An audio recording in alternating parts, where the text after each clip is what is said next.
는 이스라엘의 초대 왕으로 세움을 받은 사울에게 다윗이라고 하는 아주 귀한 동역자를 허락하셨습니다.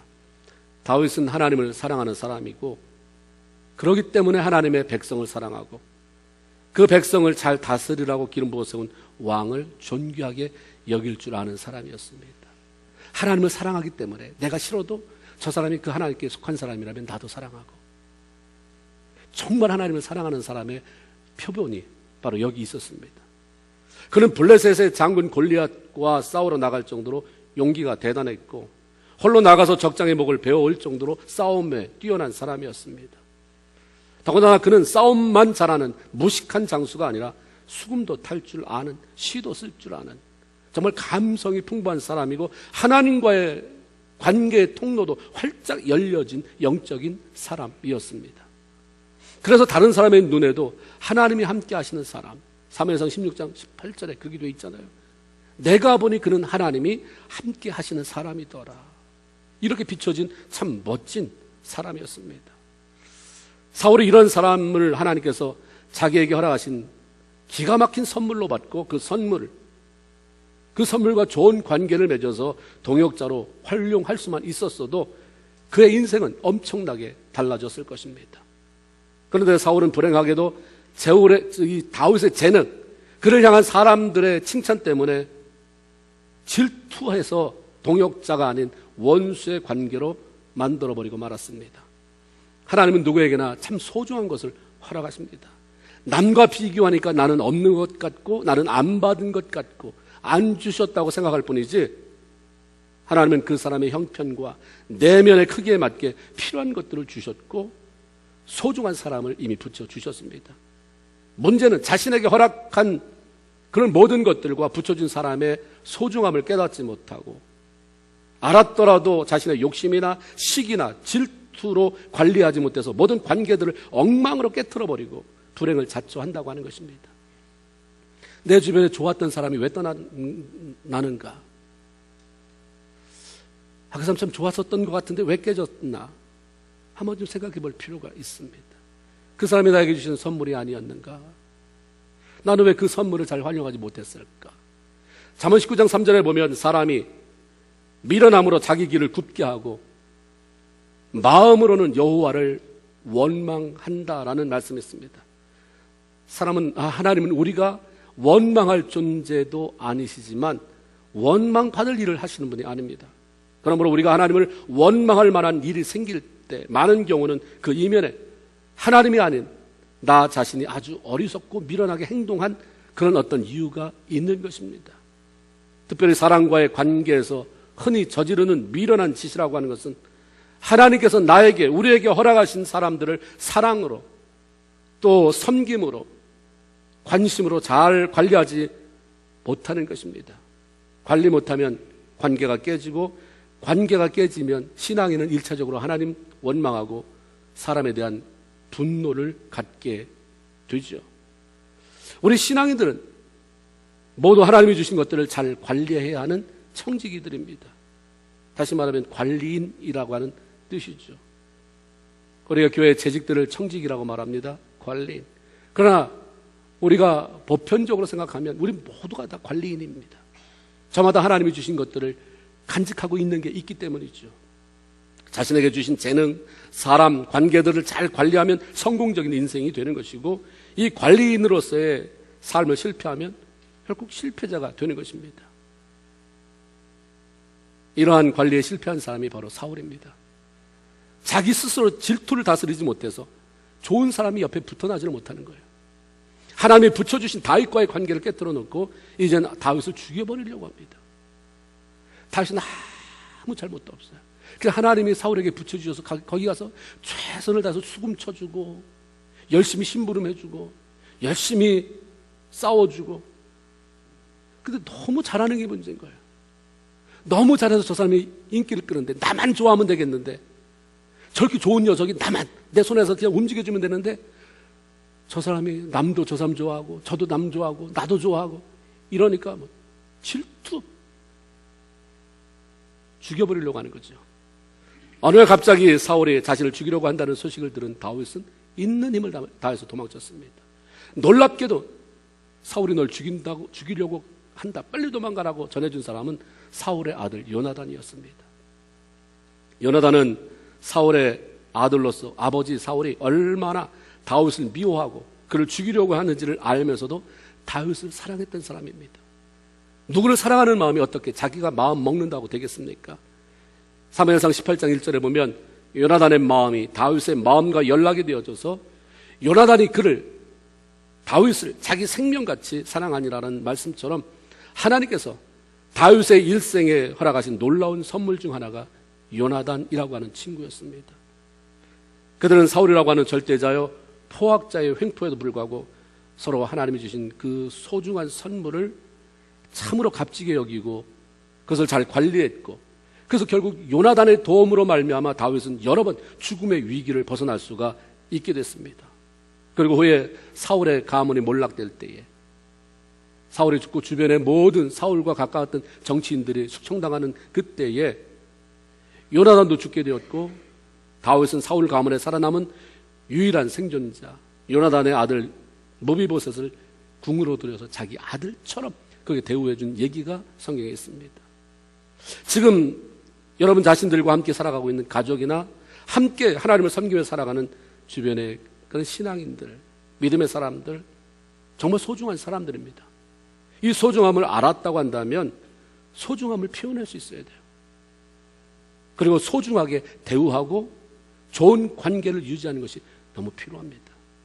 소중한데 말 못하고 소중한데 이상하게 어긋장 놓는 행동을 하면서 나중에 관계를 깨트려버리고, 아니면 그 사람이 이미 이 땅의 삶이 아니 되었을 때에는 너무 후회스러운 게 많은 것이고, 그처럼 사랑해 준 사람들이 또 나타날 수 있다는 보장은 없는 것입니다. 지금 있는 사람, 한때 한국에서 유행했던 있을 때 잘해. 한번 옆에 얘기 좀 해보세요. 있을 때 잘해. 예, 표정이 네가 있다고 내가 달라지는 게 뭔데? 예, 표정이 그렇긴 하지만 일단 연습입니다.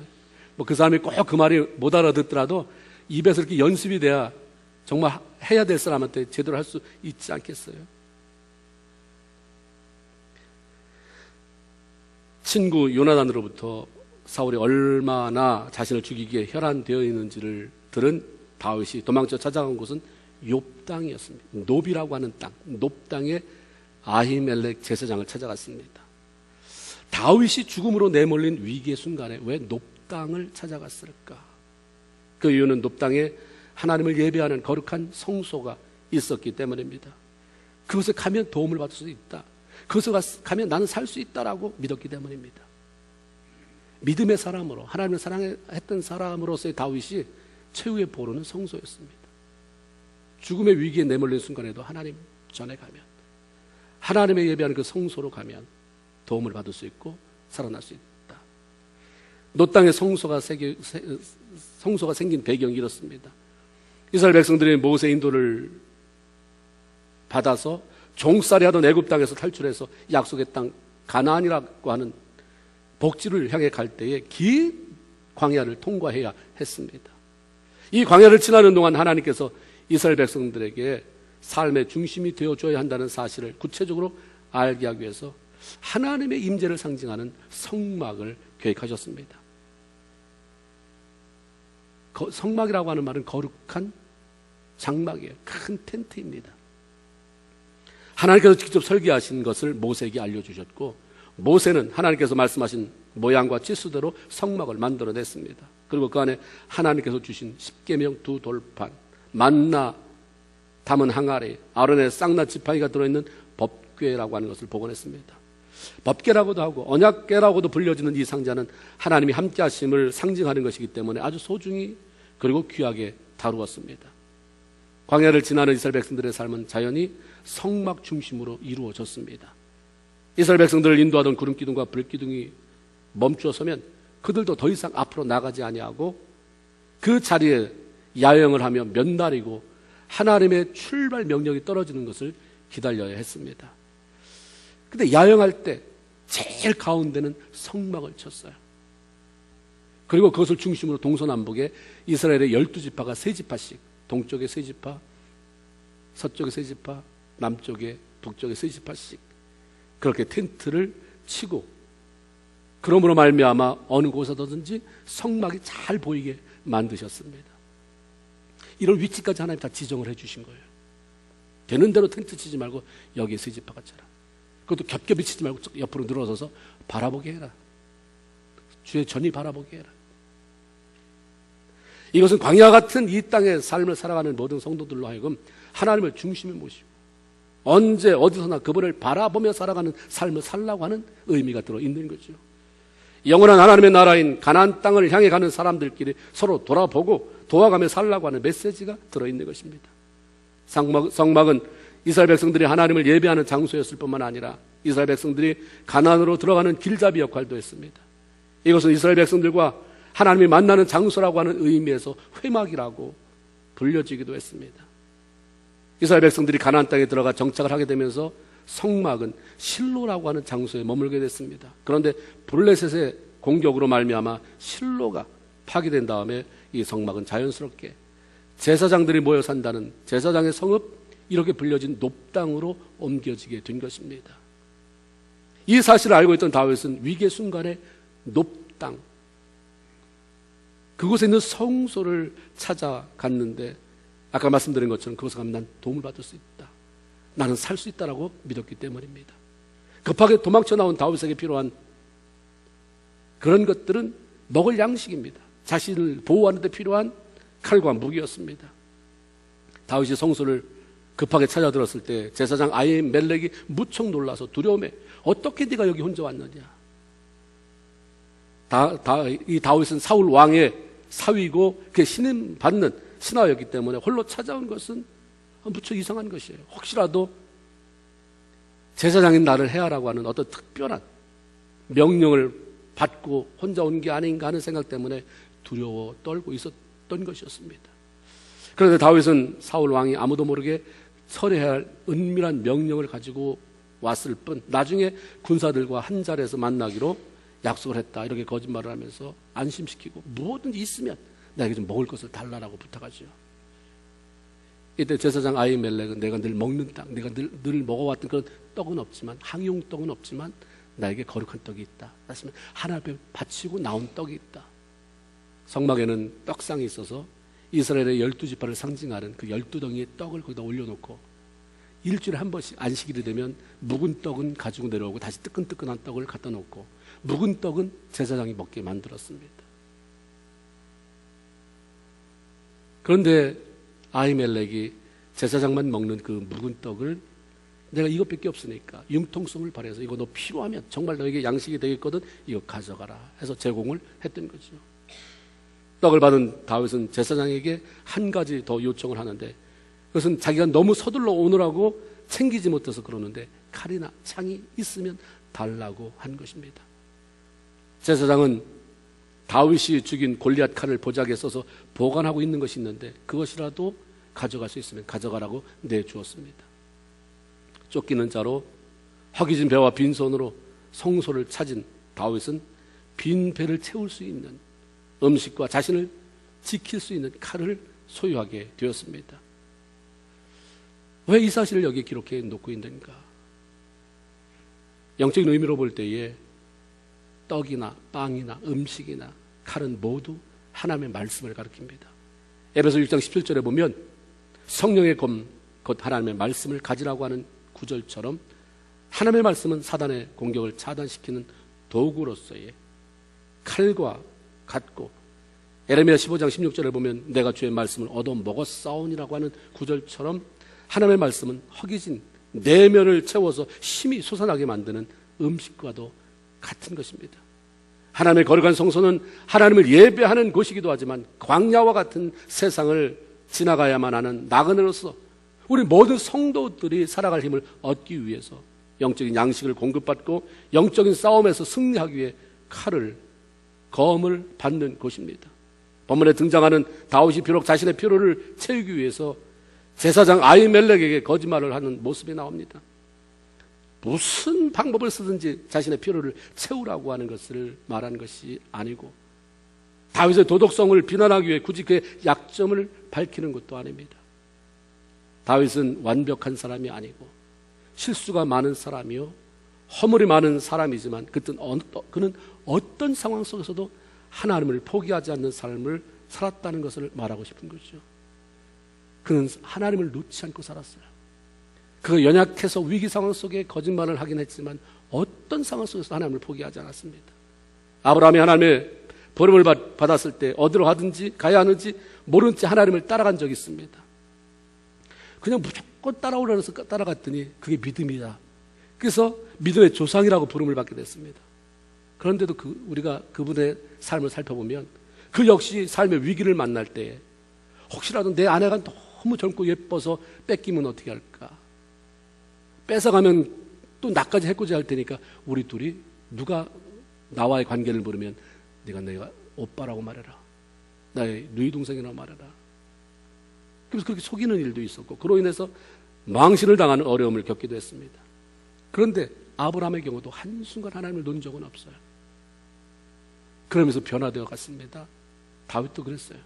하나님을 사랑했지만 위기 상황 속에서는 본능적으로 자신과 타협하기도 하고 속이기도 했습니다. 그러나 그는 하나님을 포기하지 않았고 하나님의 말씀을 갈망했습니다. 성소를 사모했어요. 그러면서 그는 변화되어져 갔습니다. 나의 연약한 모습, 난 예수 믿는데도 아직도 이렇다, 거짓말을 잘한다, 난 아직도 이렇다. 그보다 더 중요한 것은 변함없는 그 하나님을 잡는 것입니다. 그분을 놓지 않는 거예요. 붙어 있으면 언젠가는 변화의 역사가 있을 줄로 믿습니다. 붙어 있는 게 쉽지 않아요. 이사야 55장 1절 2절에 보면 너희 목마른 자들아 물로 나오라. 돈 없는 자도 오라. 너희는 와서 사 먹되 돈 없이 값 없이 와서 포도주와 젖을 사라. 너희가 어찌하여 양식하는 것을 위하여 은을 달아주며 배부르게 못할 것을 위하여 수고를 하느냐. 나를 청종해라. 그러면 너희가 좋은 것을 먹을 것이며 너희 마음이 기름진 것으로 즐거움을 얻을 것이다. 너희는 귀를 기울이고 내게 나와 들으라. 그러면 너희 영혼이 살리라. 라고 하시면서 하나님은 그분의 거룩한 임재 앞으로, 거룩한 성소로 우리를 부르셨습니다. 왜 우리를 하나님이 부르십니까? 말씀으로 배불리고 말씀으로 우리를 살리기 위해서인 것입니다. 다윗은 인생의 위기 때 성소를 찾았습니다. 여러분들 위기 때 찾아가는 곳은 어디입니까? 왕이 되고 난 후에도 다윗은 하나님의 전을 사모했는데 아무도 그 열정을 따라갈 수 없을 정도였습니다. 비록 다윗에게 하나님의 전을 건축하는 일이 허락되지 않았지만 그는 하나님의 전을 너무너무 사랑했기 때문에 내가 못 져도 좋으니까 거기에 들어갈 재료는 내가 구입해야지, 내가 준비해야지, 온갖 것을 다 준비해놨어요. 역대상 22장 14절에 보면 내가 환난 중에 여호와의 전을 위하여, 자기가 세상 말로 코가 석자인데 무슨 여호와의 전을 생각할 게 있겠습니까? 내가 지금 힘들어서 교회 생각할 게 어렵다. 근데 내가 환난 중이에요. 목숨이 왔다 갔다 하는 그런 순간, 말할 수 없는 고통의 순간에도 내가 여호와의 전을 위하여 금 10만 달란트와 은 100만 달란트와 놋과 철을 그 중수를 셀 수 없을 만큼 심히 많이 예비하였고 제목과 돌을 예비하였으나, 그러면서 아들에게 뭐라고 말하냐면 난 이만큼 했지만 너는 더해라. 최선을 다해서 성전을 사랑하고 아들한테는 그렇게 교육시키는 거예요. 너는 더 해야 된다. 아빠가 성전을 사랑한 것보다 너는 더 많이 해야 된다. 그러니까 솔로몬은 아버지의 덕을 그렇게 많이 봤어요. 역대상 29장 3절에 보면 성전을 위하여 예비한 이 모든 것 외에도 내 마음에 내 하나님 전을 사모함으로 나의 사유의 금 은으로 내 하나님의 전을 위하여 드렸노니. 하나님의 전을 사모해서 벌써 이때 하나님의 전에 가서 양식을 얻고 칼을 얻고 살아난 경험이 있던 그 다윗은 평생 하나님의 전을 사모하며 그 안에서 하나님이 주신 힘을 얻고 하나님이 주신 복을 얻고 내가 내 하나님의 전을 사모한다고 하는 말을 입으로 달고 다녔어요. 하나님의 백성은 거룩한 하나님의 성전을 사랑하고 사모하는 사람들입니다. 그 전을 통해 흘려보내시는 말씀과 은혜를 통해서 힘을 얻고 살아나서 하나님을 영화롭게 하며 살아가는 사람들입니다. 어떤 상황 속에서도 하나님의 전을 사모하며 그 앞으로 나가서 힘을 얻고 힘을 얻은 대로 나아가서 다른 사람을 살려내는 귀한 성도들 모두가 되기를 주님의 이름으로 축원을 드립니다. 다윗이 높당에 있는 성소를 찾아가서 제사장 아히멜렉을 만났을 때 그곳에 또 한 사람이 있었습니다. 그 사람 이름이 도액이에요. 7절에는 이 사람이 사울의 목자장이라고 소개하고 있습니다. 목자장이라고 하는 것은 한 가정의 중요한 재산이었던 가축을 지키는 우두머리를 말하는데, 재산과 관련이 있기 때문에 주인의 굉장한 신임을 얻지 않으면 맡을 수 없는 것입니다. 사울이 자기 사유재산을 관리하는 그런 관리인으로 임명했다고 하는 것은 대단한 신임을 받았다고 하는 것입니다. 도액은 사울의 특별한 은총을 받은 자였을 뿐만 아니라 시위대의 우두머리로 그에게는 상당한 병력도 있었습니다. 그런 사람이 무슨 이유였었는지 모르지만 다윗처럼 성소를 찾았어요. 도액은 그날 다윗이 성소를 찾아와서 제사장과 나눈 대화나 제사장 아히멜렉이 그에게 떡과 골리앗의 칼을 준 사실을 다 알고 있었습니다. 그가 볼일을 다 마치고 이제 성소를 떠나 다시 사울 곁으로 돌아갔을 때에 마침 사울이 자기 신하들을 쫙 모아놓고 하소연하는 그런 이야기를 듣게 됐습니다. 내가 왕이고 내가 베냐민 지파 사람이라 베냐민 지파 사람들을 그렇게 후하게 대접하는데도 불구하고 어떤 사람 하나 내 편이 되어주는 그런 사람이 없구나. 도대체 다윗만 싸고 들지 다윗이 어디에 숨었는지 분명히 알고 있었을 텐데 나한테 고발하는 자 없다. 이런 탄식하게 됐을 때 도액이 등장하면서 왕이여 걱정하지 마십시오. 내가 다윗의 행방을 알고 있습니다. 그러면서 자신이 그 성소에서 다윗을 본 것과 봤을 뿐이지 무슨 서로 인사를 할 건 아무것도 아니에요. 어쩌면 은밀한 곳에 숨어서 들었는지도 모르겠죠. 사무엘상 22장 9절 10절에 보면 이새의 아들 다윗이 노베 와서 아히둠의 아들 아히멜렉에게 이른 것을 내가 보았는데 아히멜렉이 그를 위하여 여호와께 묻고 그에게 선물도 주고 블레셋 사람 골리앗 그에게서 뺏은 칼도 주더이다. 여기 한글 성경에는 아히멜렉이 그를 위하여라고 하는 단어가 한 번 나오는데 이게 원어에는 3번씩이나 아히멜렉이 그를 위하여 여호와께 묻고 아히멜렉이 그를 위하여 식물을 주고 그를 위하여 블레셋 사람 골리앗의 칼을 주고 굉장히 아히멜렉과 사울 다윗과 사울 관계를 이간시키는 말을 하고 있는 것입니다. 결국 도액의 말을 들은 사울의 마음에 분노의 불을 지펴서 아히멜렉을 비롯한 모든 제사장에 대한 호출 명령이 내렸습니다. 사무엘상 22장 13절에 보면 거기에 모여든 제사장을 향해서 사울이 분노를 터뜨립니다. 내가 어찌하여 이새의 아들과 공모하여 나를 대적하고 그에게 떡과 칼을 주고 그를 위하여 하나님께 물어 그로 오늘이라도 매복하였다가 나를 치게 만드느냐 하면서 이 분노를 어떻게 참지를 못하는 거예요. 피해 망상에 사로잡힌 사울은 자초지종을 물어볼 여유도 갖지 못했습니다. 그들 모두 다 다윗과 공모한 역적으로 몰아세운 거죠. 다윗에게 협력하고 다윗을 고발하지 않은 죄목으로 그들을 모두 죽이라고 하는 명령을 내렸습니다. 이 명령을 들은 신하들이 어떻게 우리가 감히 왕의 명령이지만 하나님이 직접 기름 부어 세운 주의 종들을 죽일 수 있겠느냐 망설일 때 도액이 나타나는 거예요. 내가 하겠다. 그래서 거기에 모인 85명의 제사장을 모조리 다 죽여버렸습니다. 도대체 이 잔인하고 교활한 도액은 누구냐? 분명히 성전에서 뭘 하다가 온 사람인데 그럼 도대체 성전 하나님의 계신 곳에 가서 뭘 했길래 이 사람은 도무지 변한 게 없고 이렇게 오히려 성전을 알지도 못하고 살아가는 사람보다 더 잔인하고 교활하고 어떻게 이렇게 살아가냐? 7절에 보면 그날에 사울의 신하 한 사람이 여호와 앞에 머물러 있는데라고 도액이 왜 성소를 찾았는지 그 실마리를 제공합니다. 여호와 앞에 머물러 있었다. 도액이 그날 성소를 찾았다가 며칠 있다 갔는 데가 아니라 건물을 찾았다고 말하기보다는 여호와 앞에 머물렀다라고 말합니다. 다시 말하면 도액이 그 성소를 찾아온 이유는 단순한 장소를 방문하거나 사람을 만나러 온 것이 아니라 어떤 신앙적인 일로 성소를 찾았다고 하는 의미를 우리에게 전달해 주는 것입니다. 그렇다면 도액도 나름대로 하나님 앞에서 무엇을 해결하러 온 것일 텐데 결과적으로 그는 하나님으로부터 어떤 은혜도 받지 못했습니다. 하나님으로부터 말씀을 듣지도 못했고 힘을 얻은 것도 없이 그저 그가 하고 돌아간 것은 뭐냐면 다윗에 대한 정보만 가지고 간 것입니다. 그리고 사울의 관심을 사서 더 나은 지위를 얻고자 그 정보를 사울에게 판꼴이 되고 말았습니다.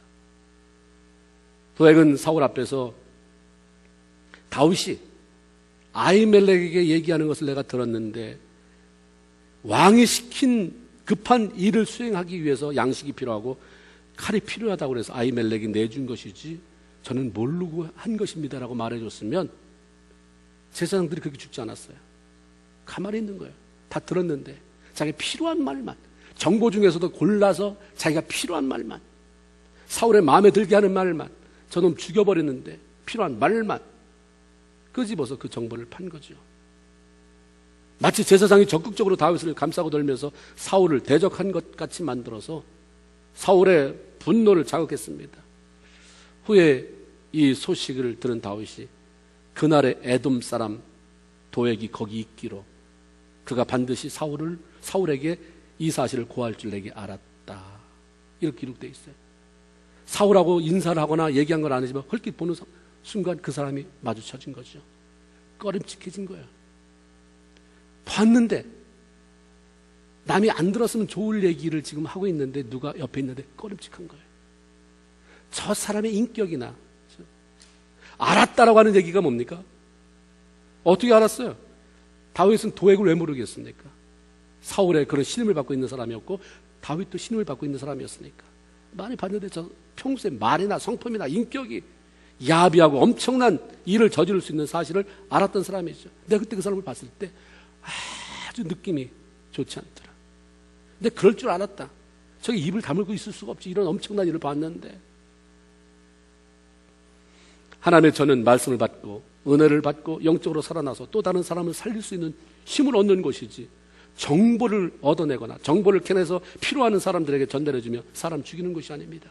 은혜를 받지 못하는 사람들이 이상한 사람들의 정보 가지고 와서 다른 사람에게 욕하고 흉보고 그래서 오해를 불러일으키고 너 그 얘기 어디 들었어? 어떻게 들었어?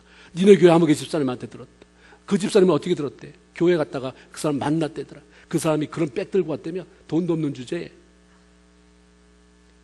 나한테는 그렇게 많이 빚을 지고 이번에 벤츠를 타고 왔다는데 이런 정보가 쓸데없는 것들을 그 다 모든 이민사회라고 하는 작은 사회에서 분란이 교회에서 나오는 정보 때문이라고 하는 얘기들이 있어요. 은혜 받지 못하는 사람들 이게 무슨 정보도 아닌 정보예요. 정말 이런 정보 내가 앞으로 이민사회를 잘 살아가기 위해서는 이렇게 필요하구나. 은혜도 받고 가서 나도 모르지만 나보다 경험 많은 사람들 각 분야의 경험 있는 사람들 만나서 그런 정보를 얻어가면 참 좋을 텐데 그런 거는 또 다 문을 닫아놓고 사람에 대한 거 누군가 내가 환심을 사야 될 사람에게 그런 정보를 팔아대는 이게 성전에서 해야 할 본연의 일이 아니라고 하는 것입니다. 준전을 찾아서 은혜 받지 못하는 것 말씀을 받지 못하고 가는 것 이건 비극이에요. 교회를 온 게 뭐가 그렇게 대단합니까? 그 온 목적을 성취하고 가야지 그게 대단한 거죠. 다윗이 찾아와서 말씀의 떡을 말씀의 검을 가지고 가는 것처럼 채우고 가야 되죠. 그게 없으니까 그걸 못하니까 정보만 가지고 와서 그 사람들 얘기 늘어놓는 것입니다. 오늘날 교회가 하나님의 거룩한 전 성전이라고 할 때 그것은 마음의 성전과 함께 모이는 장소로서의 성전 모두를 포함합니다. 고린도전서 3장 16절에 보면 너희가 하나님의 성전인 것과 하나님의 성령이 너희 안에 거하시는 것을 알지 못하느냐 하는 말씀처럼 우리 자신은 하나님의 거룩한 영인 성령이 머물러 계시는 거룩한 전입니다. 내가 성전이에요. 여러분의 성전입니다. 그래서 사도 바울은 고린도전서 3장 17절에 누구든지 하나님의 성전을 더럽히면 하나님이 그 사람을 멸하시리라.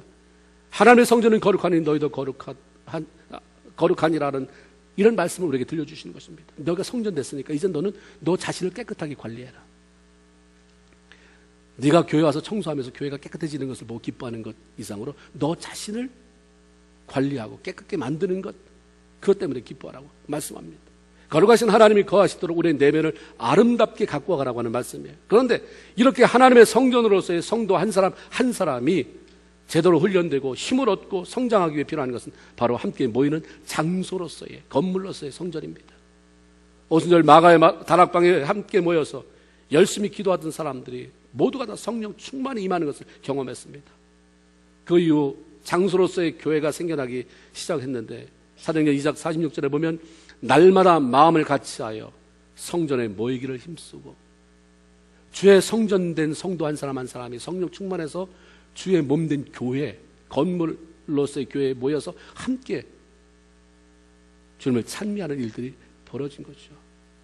그들이 모여서 한 일은 사도행전 2장 42절에 저희가 사도의 가르침을 받아서 서로 교제하며 떡을 떼며 기도하기를 전혀 힘쓰니라는 말씀처럼 하나님을 찬양하는 것, 영적 지도자들로부터 가르침을 받는 것, 떡을 떼는 일, 교제하는 것입니다. 서로를 돌아보면서 그 사람에게 배우고 저 사람에게 영향력을 끼치고 이런 일들이 나 혼자는 안 되는데 나 혼자는 가장 신앙생활 잘하는 것 같은데 모여서 얘기하다 보면 저렇게 열망하는 사람도 있구나, 저렇게 주님을 사랑하는 사람도 있구나를 깨닫고 도전받는 것이고 이게 건물로서의 장소로서의 성전에 함께 모여서 해야 할 일들인 거죠. 마음의 성전으로서의 성도들은 장소라고 하는 건물에 함께 모여 하나님을 예배하고 서로 돌아보는 교제와 배움을 통하지 않으면 절대로 건강을 유지할 수도 없고 영적인 건강뿐만 아니라 영적인 성장도 일어날 수가 없는 것입니다. 어느 한 겨울 어떤 사람이 복음 전도자고 많은 사람에게 알려진 그런 부흥사 무디 목사님을 찾아오셔서 나는 얼마든지 혼자 집에서 성경도 보고 마음속으로 예수를 믿고 혼자 신앙생활 할 수 있는데 왜 자꾸 굳이 시끄럽고 문제 많은 교회에 나가라고 그렇게 사람들이 재촉하는지 모르겠습니다. 왜 교회 나가야 됩니까? 시끄러워 죽겠는데. 그때 무디 목사님은 아무 말 없이 난로 속에서 불이 붙어 홀홀 잘 타고 있는 석탄 한 덩이를 끄집어서 그냥 바닥에, 세멘트 바닥에 내려놓더라요. 내려놓으니까 아무래도 초점이 글로 가죠. 둘이 그거 바라보고 있는 것입니다. 그럼 뭐 하시는 거지? 얼마 되지 않았는데도 뻘겋게 달아오르던 불꽃이 타오르던 그 석탄은 불이 꺼지고 식어가고 꼬만 모습으로 변해가더라는 거예요. 모디 목사님께서 뭐라고 설명하시기도 전에 이 사람은 성도가 교회라고 하는 공동체로부터 분리되는 순간 영적인 불꽃이 사라지고 마음이 식어버리는구나 라고 하는 진리를 스스로 깨달았다는 거예요. 하나님의 성전에서 교회에서 일어나야 하는 것은 말씀 안에서 자신이 살고 남을 세우고 남을 살리고 더불어 살아가는 일이어야 하는 것입니다. 하나님의 저는 남을 비난하고 해롭게 할 정보를 가지고 가는 것이 아니라 먼저 하나님의 말씀으로 채우고 가는 것입니다. 우리의 영이 살아나는 것을 경험해야 하는 것입니다. 한 사람 다윗은 하나님의 거룩한 성소로 가서 살아날 힘이 되어줄, 앞으로 하나님의 영광을 위해서 달려가는데 힘이 되어줄 떡을 얻었고 자신을 지킬 검을 얻었습니다.